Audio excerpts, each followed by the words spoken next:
By the late 18th century, as the United States struggled to define its identity in the aftermath of the Revolution, the idea of aristocracy remained ambiguous and deeply conflicted. In principle, the young nation had been founded in opposition to inherited privilege, in rejection of the hereditary classes of Europe. Yet in practice, a new social order was quietly taking shape, one not built on ancient titles or bloodlines, but on wealth, land, and the power to shape the future of an entire city. It was within this uneasy intersection that the Astor family entered American history, not as welcomed figures, but as wealthy outsiders viewed with suspicion. The man who laid the first stone of that empire was John Jacob Astor, a German immigrant who arrived in New York with little more than determination and instinct. He carried no distinguished lineage and possessed no social connections to rely upon. What Astor did possess was an unusual ability to see value where others saw only risk. In the early years of the 19th century, when much of America's elite still regarded commerce as ungentlemanly, Astor built his fortune through the fur trade and industry tied to the raw frontier, indigenous displacement, and the quiet violence of territorial expansion. From the beginning, Astor's wealth carried a contradiction that could not be erased. It was legal, yet not noble; profitable, yet not admired. In early 19th century New York, where long-established Dutch and English families considered themselves the city's respectable class, Astor was perceived as an interloper, someone who had grown rich too quickly, too crudely, and without the refinement expected of a social equal. He had money, but he did not yet have standing, and that distance would shape the long, multi-generational tragedy of the Astor family. As the fur trade began to decline, Astor shifted his focus to what would become the true foundation of the family's power: land. New York at the time was not yet a global metropolis, but a growing city marked by dirt roads, chaotic docks, and expanding neighborhoods with little regulation. While other wealthy men invested in ships, banks, or manufacturing, Astor quietly purchased land parcel by parcel, roadside by roadside, in areas the social elite had not yet bothered to notice. These were not flamboyant decisions. They were the calculated patience of a man who understood that real power lay in controlling space and, with it, the future. By the middle of the 19th century, the Astor family's real estate holdings had grown too vast to ignore. They did not merely own buildings, they controlled the very axes along which the city expanded. Streets, residential districts, and later the grand avenues of Manhattan rose on Astor-owned land.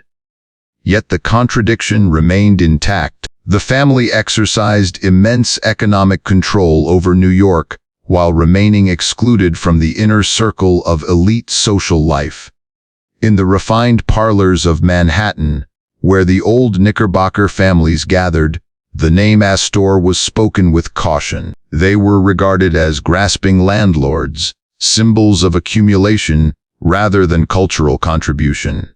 In a society still shaped by European ideals, wealth unaccompanied by artistic patronage, classical education, or a venerable genealogy was viewed as a moral deficiency. No matter how rich they became, the Astors were not yet considered respectable. This unspoken pressure pushed subsequent generations of the family into an unacknowledged but relentless race to transform money into prestige, property into cultural symbolism, and inert stone into proof of belonging. The mansions, hotels, and institutions bearing the Astor name were not built merely as residences or commercial ventures. They were constructed as quiet declarations that this family deserved a place in America's social history, not just its accounting ledgers. But from the very beginning, The cost of that ambition was evident. Wealth derived from rent and land tied the Astors to an image of cold authority and social distance. They lived in grand houses, yet often remained isolated from the communities around them. They controlled urban space, but rarely controlled how they were perceived. And within that gap between money and acceptance, the seeds of family conflict, social tension, and slow decline had already been planted. The opening chapter of the Astor story is not a simple tale of ascent. It is the story of a wealthy family entering America with the expectation of becoming aristocracy, only to discover that in a society that both resents and depends on wealth, not every door can be opened with gold. If part one of the Astor story was a journey of accumulating wealth, then part two was a far more painful process, learning how to convert wealth into acceptance. By the mid-19th century, the Astor family had reached a point where money was no longer a matter of survival, but had become a social and political instrument.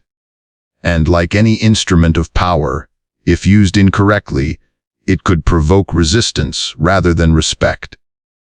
In the emerging society of Gilded Age New York, power did not lie in how much money one possessed, but in who granted permission to enter the room. At the center of this transformation stood Caroline Astor, the woman who would later be known by an almost symbolic name, Mrs. Astor. She did not create the family's fortune, but she understood better than anyone how the social order of the young American Republic truly functioned. In a city where old families still clung to memories of European aristocracy, Caroline Astor recognized that respect could not be purchased outright. It had to be staged, regulated, and distributed selectively. She began with parties. Not gatherings designed to flaunt wealth, but events governed by strict social discipline. Guest lists were never accidental. Every name was weighed like a strategic move. Who was invited, who was excluded, and who was permitted only to observe from the margins, all of it communicated a clear message about the new hierarchy. In this world, to enter an Astor drawing room was to be acknowledged as respectable. But this power did not come without resistance. New York's old elite both depended on and despised the Astor family. They benefited from the elegant spaces, the lavish entertainments, and the social network Mrs. Astor constructed, while quietly whispering about the family's mercantile origins. These rumors were never spoken aloud, yet they persisted like a form of collective memory that refused to fade. In an effort to soften the family's image, the Astors also invested in cultural institutions. The founding of the Astor Library was not merely an act of philanthropy. It was a subtle declaration that this family was not only accumulating wealth, but contributing to the construction of public knowledge. With its dignified architecture and expansive collections, the library was designed to stand alongside Europe's great cultural institutions, asserting that New York and the Astors had come of age. Yet beneath this polished surface lay a harsher reality. The social power Caroline Astor wielded was sustained through exclusion. Only a very small circle was deemed part of the 400, a number symbolizing how many guests could fit into her ballroom. Those outside this list, no matter how wealthy, were still regarded as newcomers lacking depth, legitimacy, and refinement. Rather than dismantling social hierarchy, America's new elite quietly reconstructed it in a more discreet form. Paradoxically, the Astor family became victims of the very system they had helped to build. As newly rising industrial dynasties Vanderbilt, Rockefeller, Carnegie poured into New York with fortunes even greater than theirs, social standards shifted once again. The rules that had once allowed the Astors' entry into high society now made them appear rigid, insular, and increasingly outdated. Mrs. Astor's social authority, once a symbol of power, began to be viewed as stagnation. Nowhere was this tension more visible than in the Astor mansions along Fifth Avenue. These massive, heavy structures were built to project permanence. Yet almost as soon as they were completed, architectural taste and social values changed. The new elite favored modern spectacle, grand hotels, and open public spaces. The Astor's stone walls, rather than inspiring admiration, began to evoke distance and isolation. It was during this period that a deeply symbolic decision was made: the construction of hotels designed to extend beyond the family itself, most notably the Waldorf Astoria. This was not simply a real estate venture. It was a final attempt to redefine the Astor role in urban life, from discreet landowners to architects of modern social experience. But this transformation also revealed a bitter truth. The era in which the Astors could control who entered the room was already slipping away. Part 2 of the Astor story reveals a profound paradox of Gilded Age America. In a society that publicly rejected aristocracy, families like the Astors still had to construct systems of ritual, exclusion, and symbolism to protect their position. And when those systems no longer fit the pace of change, they themselves became displaced, wealthy, famous, yet increasingly stripped of real power in a world evolving faster than any ballroom could contain. By the time the Astor family had reached the height of its wealth and social visibility, an unavoidable truth began to surface: their greatest struggles no longer came from the outside, but from within. These conflicts did not erupt in public scandals or newspaper headlines. They unfolded quietly, behind the thick stone walls of grand residences, where inheritance, expectation, and identity collided. At the center of these tensions lay an old and unforgiving question: who would inherit not only the fortune, but the symbolic role of representing the Astor name itself? Within the Astor world, marriage was never merely a matter of affection. It was strategy. Each union was weighed as a social alliance, intended to reinforce position, expand networks, and most critically erase the lingering sense of foreignness that had followed the family since its origins.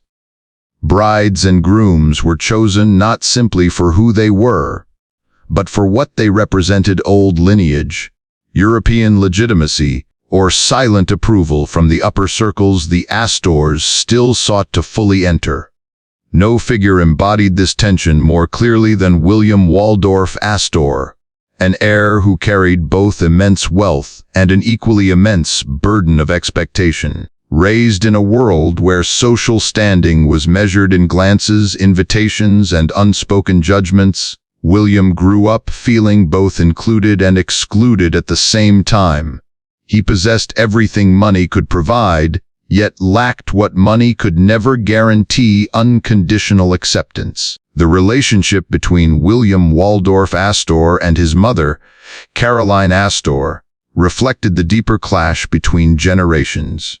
For Caroline, New York was the ultimate stage of power, the city where the Astor family had fought for decades to secure its place. For William, that same city became a symbol of confinement and constant scrutiny.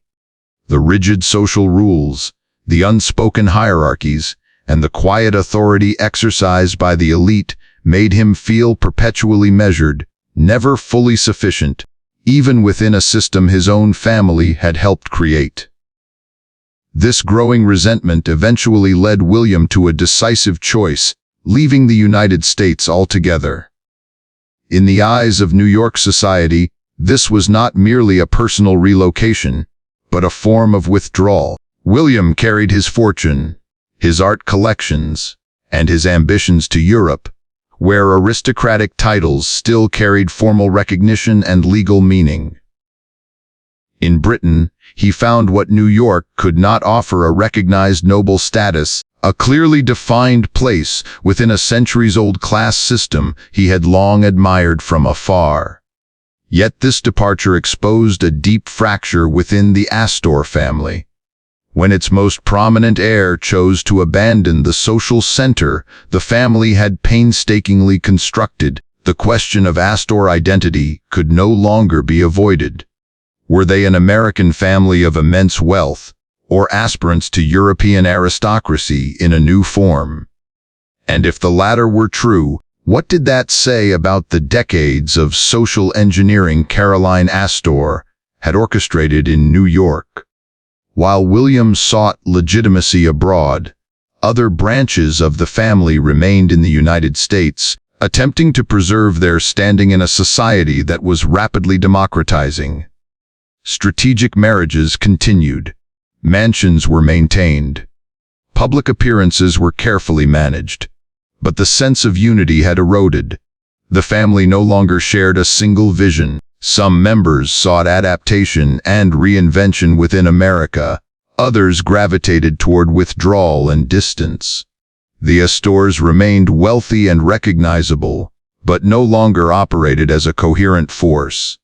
These internal divisions did not explode into dramatic confrontation. Instead, they left lasting marks.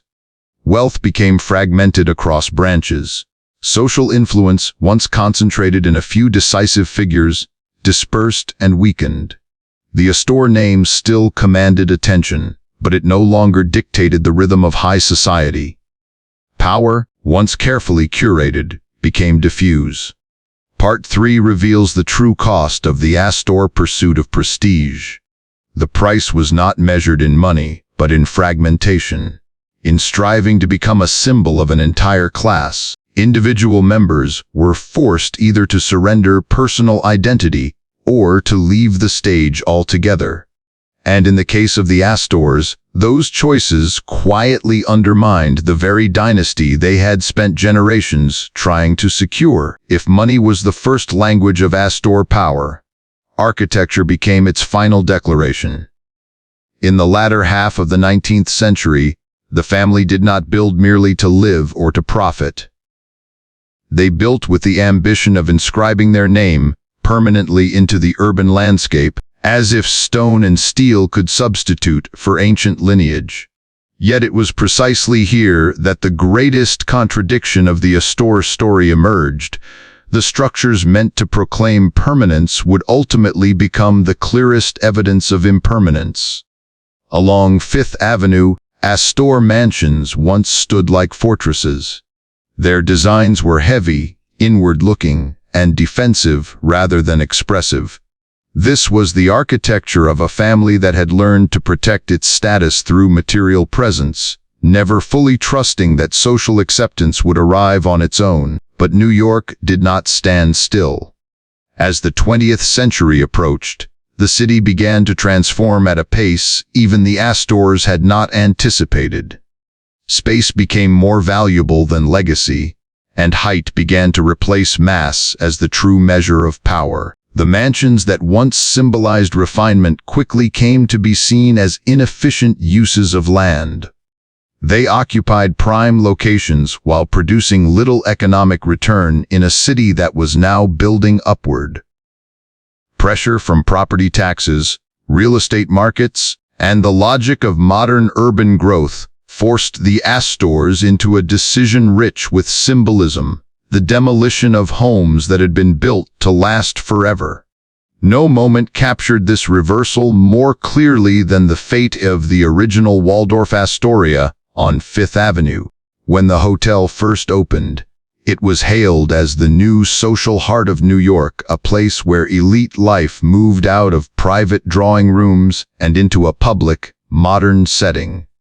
Yet only a few decades later, that same building was deemed an obstacle to something larger. Its demolition to make way for the Empire State Building was not merely a real estate transaction. It was a historical declaration that the age of family-centered power had ended, and the era of collective, impersonal symbols had begun. The Astors did not vanish after this moment, but they lost what mattered most: the ability to shape the rhythm of the city. Other properties bearing the family name, once vibrant centers of social life, gradually slipped into irrelevance as tastes changed. The age of grand ballrooms gave way to flexible, commercialized, and mass-oriented spaces. Society no longer needed families like the Astors to confer legitimacy. Reputation was now generated by industry, media, and spectacle.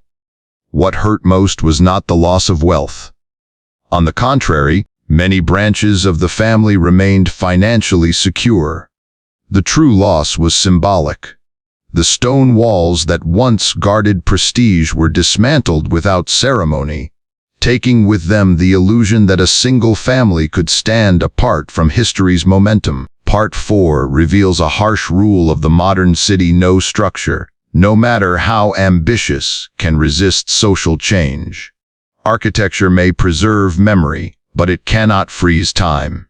And for the Astors, every stone removed was not merely a material loss, but a reminder that power, once fixed in place, inevitably yields to movement. As the 20th century began, the Astor family did not collapse in a single dramatic event. Instead, they dissolved in a more subtle way by retreating from the center of history. As New York entered the age of corporations, mass media, and faceless power, the family model that had once shaped social life became increasingly obsolete. The Astors, once masters of space and ceremony, now had to exist in a world that no longer required gatekeepers. The most visible symbol of this transitional moment was John Jacob Astor IV. Unlike his ancestors, who had built the family empire through patience and restraint, Astor IV lived in an era where personal visibility and public image began to rival inherited authority. He was a businessman, an inventor, a writer, and a familiar figure in international high society. Yet this versatility reflected a new reality. There was no longer a single, unified way to be an Astor. His death aboard the Titanic was not merely a personal tragedy. It carried profound symbolic weight. As the most luxurious ship in the world sank into the Atlantic, one of the richest men on Earth vanished with it.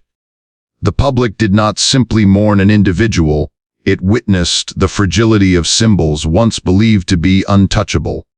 Wealth, status, and lineage all proved powerless against the scale and indifference of modern industrial catastrophe. After this moment, the Astor image in the public imagination began to shift. They were no longer perceived as active architects of society, but as figures of memory, remnants of a bygone era. Subsequent generations did not seek to dominate New York's social structure. Instead, they dispersed, lived more privately, and pursued individual paths rather than representing a dynasty. This did not mean failure in financial terms. By the standards of capitalism, the Astors succeeded. They avoided spectacular ruin, adapted their holdings, and withdrew without public collapse. But this quiet success marked the end of their original ambition to become a lasting American aristocracy in a social and cultural sense. In a democratic, industrial nation, there was no longer space for families to serve as enduring symbolic authorities. Part 5 exposes a bitter paradox. The Astors paid an enormous price to enter high society, only to survive long enough to watch that society dissolve. As America transformed, legacies shifted from being an advantage to becoming a weight. Names that once opened doors now evoked history rather than power. At this stage, the Astor story is no longer about dominance, but about adaptation. And in that adaptation, a dynasty chose withdrawal over collapse, leaving behind not a ruling lineage, but a quiet lesson about the limits of wealth when confronted with time. When history finally closes the chapter on the Astor family, it does so without spectacle. There is no dramatic bankruptcy, no public scandal, no single event that announces an ending. Instead, the Astors fade into the fabric of modern America quietly, almost invisibly, like an older geological layer buried beneath the foundations of the city they once helped shape. By the middle of the 20th century, the Astor name no longer functioned as a passport into elite society. It became a historical reference, a geographic marker, a footnote embedded in the city itself. Astor Place, Astoria, names that signaled a past influence but no longer carried present authority. In a nation built on the idea of open opportunity, no family was permitted to monopolize symbolism for very long. What makes the Astor legacy distinctive is not how long their wealth endured, but what they attempted to become. They sought to construct an unofficial aristocracy in a society that publicly denied the need for one. They ruled neither through law nor through political office, but through space, ritual, and social permission. They decided who was invited, who belonged, and who was deemed respectable. For decades, this form of power was real, subtle, disciplined, and difficult to challenge. Yet this model could not survive the speed of industrial and social transformation. As authority shifted from drawing rooms to boardrooms, from lineage to corporations, from families to systems, the Astor role became obsolete. The very qualities that once secured their dominance, stability, restraint, and control, turned into liabilities in a culture that now rewarded innovation, visibility, and velocity. Ironically, the Astor's cultural legacy proved more durable than their social authority. The institutions they helped establish, particularly the early foundations of New York's public library system, continued to serve millions of people who neither knew nor needed to know the names of their original benefactors. In that anonymity lay a different kind of victory, private wealth converted into public utility, even if not entirely by original design. Looking back, the more revealing question is not why the Astors declined, but why they rose so powerfully in the first place. The answer lies in the quiet anxiety of a young nation, its need for order, for continuity, for families that could embody lasting success. For a time, the Astors fulfilled that role. When the need disappeared, so did their function. Part 6 closes the Astor story without judgment. They were neither victims nor ultimate victors. They were the product of a specific historical moment, one in which America simultaneously rejected aristocracy and secretly longed for it. The price the Astors paid to enter America's elite was not their fortune, but the realization that they had built a model the nation never intended to preserve. In the silence left by vanished mansions and rebuilt avenues, the Astor legacy endures not as a dynasty, but as a reminder in a society defined by forward motion. No throne is meant to remain standing. When the story of the Astor family reaches its conclusion, New York does not pause to remember it. The streets remain crowded. New buildings continue to rise atop old foundations. Lights flicker on and off in apartments built where drawing rooms once stood. History, in its urban form, does not end with a final chapter. It layers itself, covers what came before, and keeps moving. The names that remain: Astor Place, Astoria, no longer evoke power or prestige. They exist as geographic markers, familiar to the point of invisibility. People pass through them without looking up, living within a city shaped by generations long gone. In that sense, the Astors did not lose. They were absorbed. And absorption is the shared fate of every dynasty in a society oriented relentlessly toward the future. What keeps the Astor story relevant is not their fortune or their vanished mansions, but the social experiment they represented. They attempted to answer a question America has never fully resolved: whether a democracy can accommodate an unofficial aristocracy. For a time, the answer was yes. Wealth, land, and ritual created order. But that order proved temporary because it conflicted with the nation's founding myth of mobility and reinvention. The Astors were not overthrown. They simply ceased to be necessary. As power moved from parlors to markets, From invitation lists to mass communication, and from family names to systems without faces, their role quietly closed.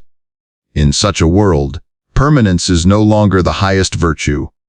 Adaptation is. The institutions the Astors helped build, especially cultural foundations that later became public, continue to live on, detached from the names that once funded them. That detachment is the final paradox of legacy. When it succeeds most fully, it no longer requires recognition. Private ambition dissolves into public use, and history proceeds without ceremony. After all, the Astor story does not teach us how to become wealthy, nor does it simply warn of decline. It poses a deeper question: what kind of power can survive in a society that refuses to stand still? New York's answer and America's is uncompromising. No power survives unchanged. Only movement does. And those who fail to move with their time, no matter how dominant they once were, become silent layers beneath the footsteps of those who follow. History rarely ends in collapse. More often, it ends in familiarity. The Astor family did not disappear through scandal or poverty, but through normalization. When a name that once caused New York society to whisper becomes nothing more than a label on a map, power has truly departed, not because it was defeated, but because it was no longer needed. For more than a century, the Astors functioned as a temporary answer to a quiet American anxiety: how to impose order on a society founded on the rejection of inherited hierarchy. They used wealth to construct ritual, architecture to project permanence, and exclusion to maintain authority. But history does not preserve what survives only through control. It preserves what can adapt. What history wants us to forget is not the Astor's wealth, but the insecurity that produced it. A young nation, uneasy with instability, once relied on families like the Astors to believe that success could take on a stable, recognizable form. When that belief was no longer necessary, the symbols built to sustain it lost their meaning. There was no conspiracy, no verdict, only a change in need. Today, when we pass through spaces once shaped by the Astors, we rarely stop to question them. The city moves too quickly for reflection. Yet in that indifference lies history's most complete expression. Dynasties are not condemned, they are surpassed. And when they are surpassed long enough, they become invisible foundations for what comes next. Part 8 closes the Astor story with an uncomfortable truth: not every legacy seeks to be remembered forever. Some exist to serve a moment, then quietly withdraw. The Astors paid a high price to enter America's elite, but the final cost was becoming evidence of the limits of that ambition. In a society that does not allow itself to stand still, all power is temporary, and forgetting, at times, is history's most balanced form of justice. There comes a rare moment in every historical narrative when the roles reverse. No longer is it the present examining the past. Instead, the past turns and looks directly at us. The story of the Astor family reaches that moment when we recognize that the choices they made, accumulating land, constructing ritual, seeking acceptance, were not anomalies, but profoundly human responses to uncertainty. History, in this case, does not stand to be admired or condemned. It stands to ask a question. What history asks us is not whether the Astors were right or wrong, but how much we ourselves have changed. In a city where power today is measured in data, speed, and the circulation of images, the quiet drawing rooms that once governed society feel like artifacts from a pre-digital age. Yet the instinct behind them, the desire to be recognized, to belong, to be considered legitimate, remains intact. Only the forms through which it is expressed have evolved. The Astors believed that power required stability. They built with stone, organized through ritual, and sustained authority through exclusion. The 20th and 21st centuries, by contrast, reward flexibility. Power no longer needs to remain fixed in order to survive. It must move in order to be seen. What once served the Astors as strength, restraint, permanence, control became a disadvantage in a society that values visibility, speed, and constant transformation. This difference is precisely what makes the Astor story relevant to the present. It reminds us that every form of power is bound to the historical conditions that produce it. When those conditions change, power must either adapt or withdraw. The Astors withdrew not because they were weak, but because the model they embodied no longer fit. This was not a moral failure. It was a structural limit. Part 9 does not close with a dramatic warning. It ends with clarity. The families, corporations, and symbols that believe themselves enduring today stand on foundations just as provisional as those the Astors once occupied. The city will continue to change. Names will fade. And what remains, if anything, will not be status or recognition, but the extent to which a legacy can dissolve into the common good without requiring a name to survive. When history looks back at us, it will not ask how wealthy we were or how visible our names became. It will ask what we built that could continue without us standing beside it. In that regard, the Astor story, paradoxically, becomes quieter and more persuasive than ever. When the Astor story finally comes to an end, what lingers is not wealth or vanished architecture, but a distinctly American emptiness. A silence appears when we realize that no dynasty truly succeeded them. No family stepped forward to inherit the symbolic role the Astors once held. Not because others lacked money, but because society no longer required a balcony from which anyone could look down. America entered a new century without an aristocracy. Power became dispersed, abstract, and increasingly faceless. It moved into markets, media, and systems that no longer carried individual names. In such a world, no matter how wealthy a family might be, it could not serve as a lasting symbol of order. The Astors, once a temporary answer to the desire for stability, became a complete story precisely at the moment their role was no longer necessary. This does not diminish them. On the contrary, it places them exactly where history belongs, as a family that attempted what America has always hesitated to accept: the construction of continuity. They pursued it through land architecture, ritual, and generational patience. In the end, America declined that offering.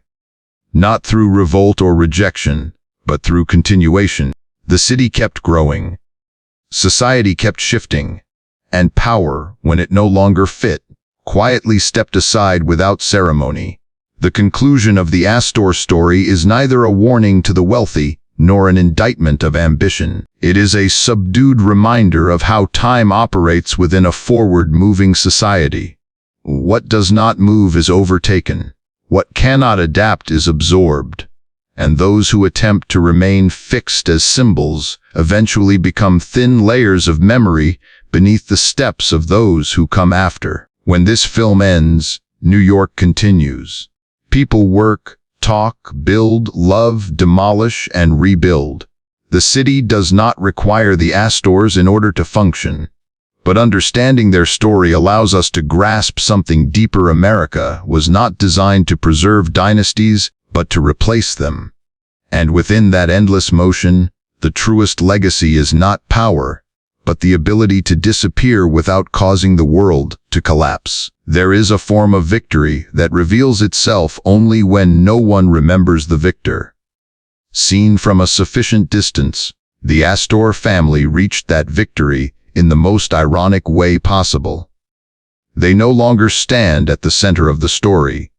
They are no longer a measure of status, nor a model to follow or resist. The city absorbed them, just as it absorbs every generation that once believed it could shape New York in its own image. New York does not require personal memory in order to function. It requires flow, Buildings are demolished without leaving emptiness behind. They leave room for something else to rise. Families that once embodied social order do not leave silence. They leave lessons about the temporary nature of power. The Astors were not erased violently. They were placed exactly where the modern city places all ambition behind it. This epilogue does not seek to glorify or mourn. It observes. It recognizes that American society moved beyond the need for unofficial dynasties. Power no longer requires faces. It no longer needs parlors, guest lists, or carefully managed recognition. It exists within self-operating systems where individuals come and go without interrupting the whole. In such a world, a family like the Astors no longer occupies the center, but neither does it stand accused. What remains of them are fragments: a library, a neighborhood, a name on a map, a paragraph in history. No single fragment is large enough to tell the entire story, yet each confirms that there were once people who believed power could be anchored in stone, ritual, and inheritance. The city answered that belief in the only way it knows how: by continuing. As the camera pulls away from familiar streets, this epilogue asks for neither sympathy nor judgment. It asks for clarity. Every society produces families, corporations, and symbols that believe themselves durable. And every society, sooner or later, moves past them. Not to deny their contribution, but to make room for the next cycle of ambition and change. If there is a final message here, it carries no proper name. History does not preserve those who remain visible the longest. It preserves what becomes anonymous yet continues to serve. Under the night lights of New York, where personal stories dissolve into collective motion, the Astor legacy exists in the city's preferred form: quiet, unnamed, and inseparable from the foundation of the present. When the film ends, no single frame is large enough to contain the full meaning of the Astor story. The camera pulls away from names, mansions, and drawing rooms whose lights went out long ago, and settles on something simpler: a city waking up. Morning in New York does not require memory to begin the day. It requires rhythm. And that steady, indifferent rhythm is the final answer to every ambition that once believed it could stand outside time. After the story ends, the city continues to carry it forward, but no longer tells it in the same way. Layers of history overlap until they can no longer be separated. Pedestrians walk across invisible foundations without knowing what once stood beneath them.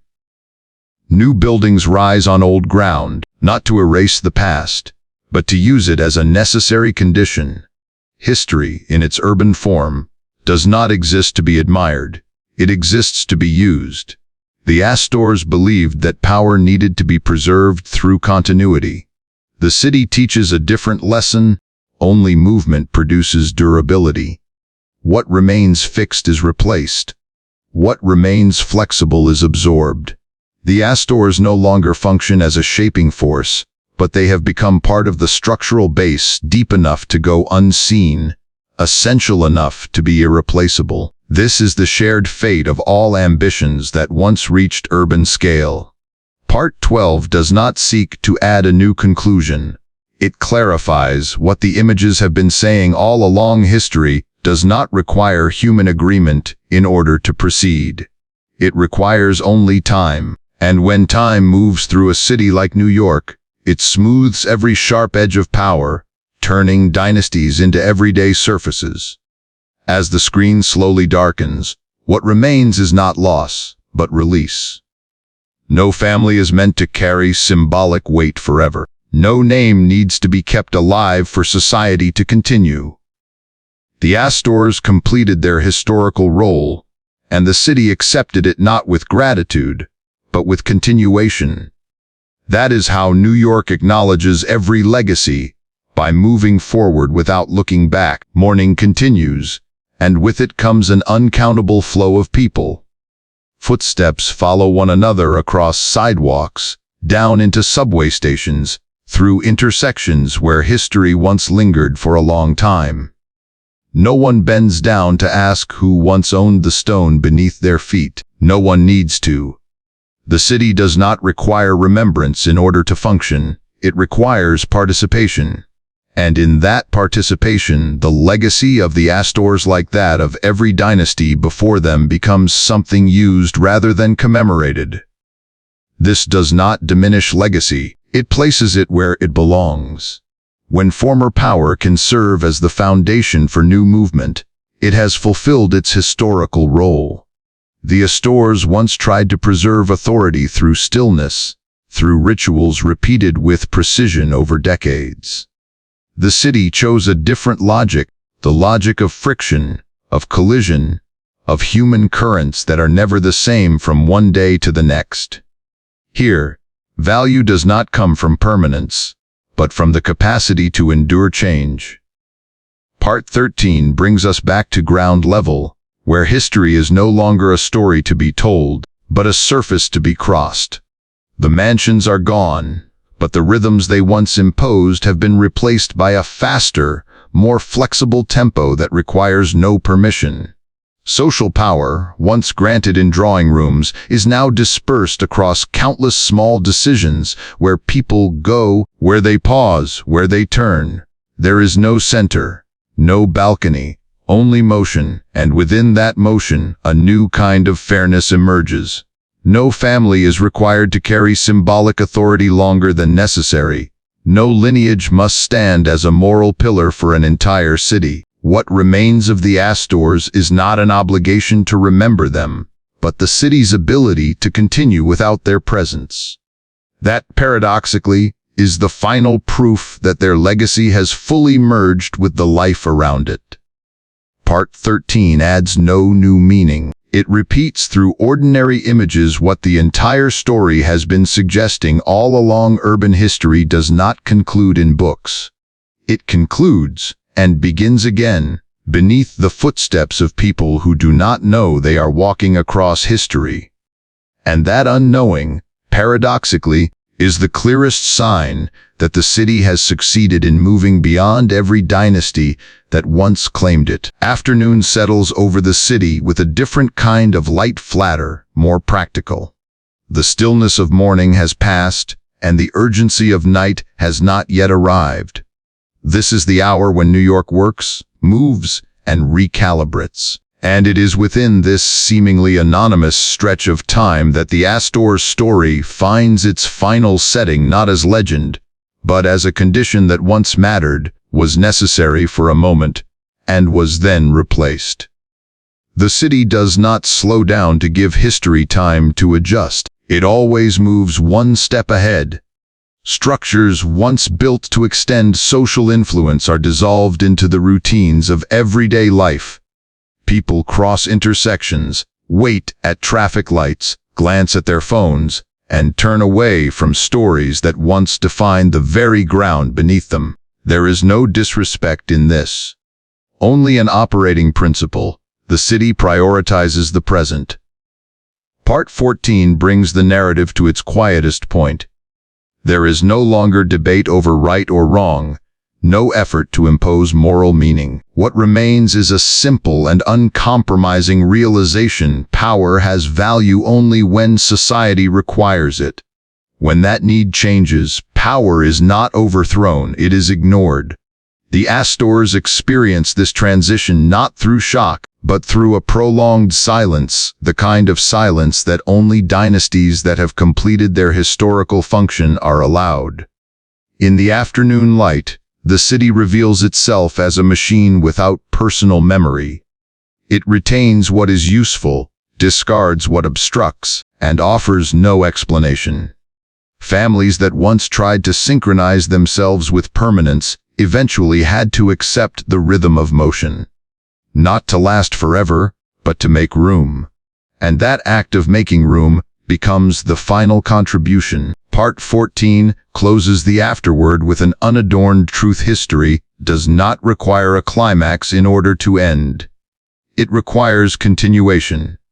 When the city moves forward without needing to name what came before, the story is complete. And in that completion, the Astors are neither central nor forgotten. They become ground solid enough to be crossed by millions of footsteps without causing anything to collapse. Evening descends on the city as a natural transition, unannounced and unapologetic. Artificial light replaces daylight, reflecting off glass, metal, and rain-darkened pavement. This is the hour when New York accelerates, when individual stories are pulled into a larger current. In this space, the Astor legacy is no longer a memory to be contemplated, but a backdrop against which life proceeds. Darkness does not conceal history, it renders it less visible. The things that once depended on drawing room light to exist, ritual, hierarchy, discrete recognition, no longer fit a city driven by tempo and efficiency. New York's evenings are not reserved for remembrance. They are reserved for exchange, encounter, consumption, and constant reconfiguration. Power, if it exists at all, must adapt to this rhythm or dissolve into the background. Part 15 places the Astor story at the moment every dynasty must eventually face when the lights of symbolism go out. What remains is the ability to blend into the shared darkness. There is no collapse here, only a shift in function. A family that once attempted to control social space through architecture and ceremony becomes a silent layer, bearing the weight of new movement without intervening. In the rush of evening crowds, no one pauses to distinguish traces of the past. Yet, this absence of distinction is the mark of a mature city. It does not need to remember every name to maintain its structure. It needs the capacity to absorb, repurpose, and move forward. In the urban night, the Astors exist in precisely this way, unseen, yet inseparable from the fabric that allows the city to continue. Part 15 does not close the story, it blurs the line between ending and continuation. As night falls, New York does not sleep to reflect on history. It operates to prepare for tomorrow, and in that relentless preparation, every legacy, no matter how brilliant it once appeared, is measured by a single standard: whether it allows the city to keep moving. The Astors allowed that. And that is enough. Late night arrives without announcement. After the last crowds disperse into subway tunnels, after storefront lights are lowered and intersections grow sparse, the city enters a different state of being. Not sleep, but stillness. In this moment, New York does not tell stories. It breathes more slowly, more deeply, as if gathering the movement of the day in preparation for another cycle. It is within this silence that the Astor story reaches its most natural conclusion. There is no longer a dialogue with the present, no need for comparison or explanation. What was once power has fully dissolved into anonymous structure, absorbed into the city's operating framework. No one guards the memory, no one is tasked with recalling it, and no absence is felt because of that disappearance. Part 16 does not add commentary, it allows silence to do the work. Beneath solitary streetlights and along empty pavements, we see what history often conceals in daylight. Dynasties do not end with collapse, but with irrelevance. Silence is not denial. It is completion. If daytime belongs to motion, late night belongs to structure. What is strong enough remains standing in stillness without needing proof. The Astors, in the end, became part of that structure, not as a name, but as a condition that fulfilled its historical function. The city neither thanks nor condemns. It simply receives. As the camera rests on an empty street, there is no climax to hold the emotion.